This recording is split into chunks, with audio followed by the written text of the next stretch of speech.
Any action you take based on this video, you take at your own risk. The CZ-100 was made by Keshka Zbrojovka in the 1990s and early 2000s. It has a reputation for having a poor double-action only trigger pull and being an overall less than great pistol. I personally think the CZ-100B that we will be working with today is a diamond in the rough. It's extremely lightweight for its size.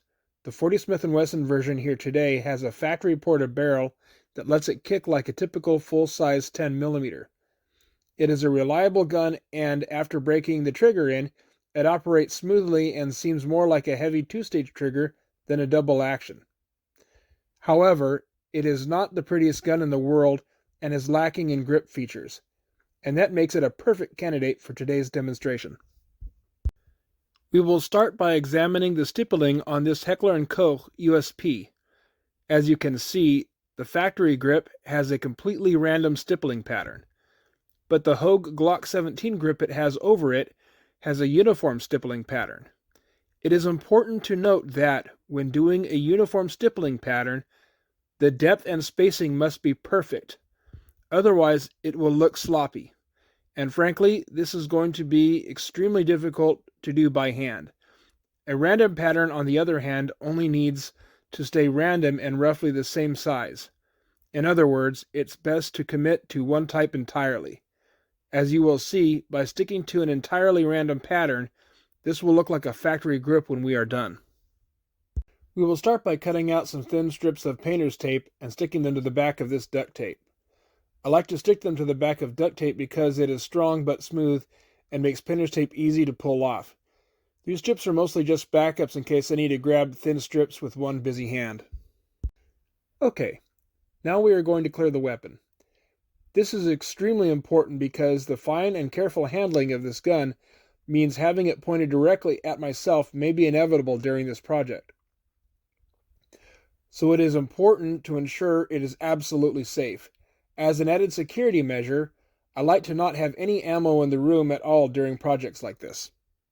We start by placing tape over the slide to protect the finish. This tape will mostly be used to serve as a guide for stippling and to help keep the frame from melting should there be any mistakes.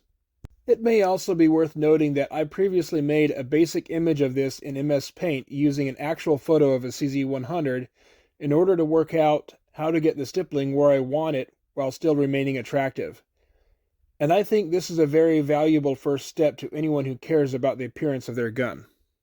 Sometimes I will tape over an area and then fold the tape back rather than tear it. Then I will tape down the sticky end with a small piece of tape. This allows for a uniform line without having to tear another piece and form it. Notice that I taped exactly over the slide release in this one, creating a straight line that follows its shape. I like to add 1mm or so spaces between the housings for some of these components. There's no mechanical reason, it just gives it more of a factory look, as you will see.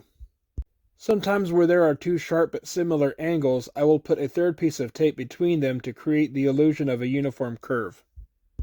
Now we cover up the CZ logo using the 1mm principle I previously mentioned. Now we start to cover the front gripping. I'm using the previously mentioned fold-over method to get the exact length and angle needed. I am not using the 1mm principle with the gripping, just personal preference. I'm using a different method to get this upper angle right. I'm using two pieces of tape that are definitely shorter than the area I need to tape off, but longer when they are together. I tape off the bottom half first, then I place the other piece of tape over the top half, getting the exact coverage I need. This final piece is just getting the angle right. Now I am taping off a uniform vertical line, cutting the stippling area off from the front grips. I accidentally had the bottom off camera, but this tape line went straight to the very bottom of the handle. In small areas, a flat piece of tape over a curved surface can follow a uniform curve like shown. I want a small void between the top of the stippling and the slide, so I am first taping off the lower half of the frame where I want that line. This is so that I can see that line and ensure it's uniform and even. Then I tape off the top along the same line. Once that is done, I remove the previous strip of tape. Now it's time to begin stippling. I am using a soldering gun and a triangle tip. I personally don't think what kind of tip is all that important so long as it is pointy and somewhat fine. What's important is that we have fine random stippling. I start by uniformly following the lines made by the tape, and once they are set, the random stippling begins. As long as the random stippling makes close contact with the uniform line ceases to look uniform.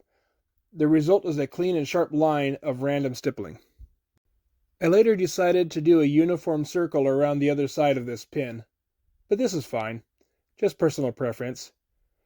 It's worth noting though that stippling close to pins should be very shallow, if done at all.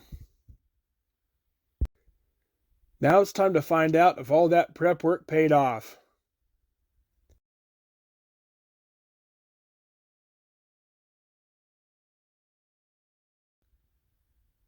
Just touching up a few spots. And now the other side.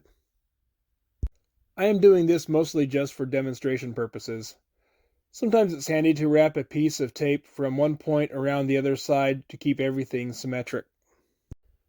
In this case, most of the symmetry follows visual reference points on the gun itself, and by design, not all of my stippling matches symmetry with the other side. Time to start stippling. And we are done with the stippling. Now we will start to paint the sights and the accents. I learned the hard way not to overdo this, but again, it's a matter of personal preference. These paint markers are a bit watery, but they are what I could get locally. I again screwed up with getting part of this off camera, but what I did is filled the white dots on the rear sight with paint, and then quickly wiped off the surface paint with my thumb, leaving only the paint in the crevice. I also washed my hands between colors. Now we are going to paint the CZ logo white. There will be too much paint to wipe off in one smudge this time, but I'm doing it anyway as it will remove the majority of it. The rest can be removed once the paint has set. Now we will paint the front sight orange. With the gun field stripped, we will now do orange accents in the takedown pin housing. It is very important to make sure no paint comes in contact with the stippling, as it will be difficult to remove without the right chemicals. With the white now set, we use a pencil eraser and gently remove the excess paint. It's important to use only a flat bottom eraser so that the eraser will not get into the crevice that is the CZ logo. If my eraser does not have a flat bottom, I run it over sandpaper until it does. Sorry about some of this being off screen.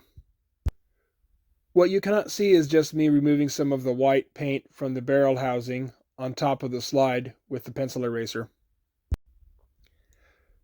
Now I am using the wood flat tip of the pencil to remove excess orange along the line of the housing. Obviously I waited for the orange to set before doing this. And here's the final product. Very attractive factory-like stippling that improves the grip. And a little bit of accent coloring results in a very attractive contemporary firearm. Thanks for watching. If you are on YouTube, please like and subscribe for more content. And if you want to see all of my videos, please visit and subscribe to my Rumble channel. Link in the description. Farewell.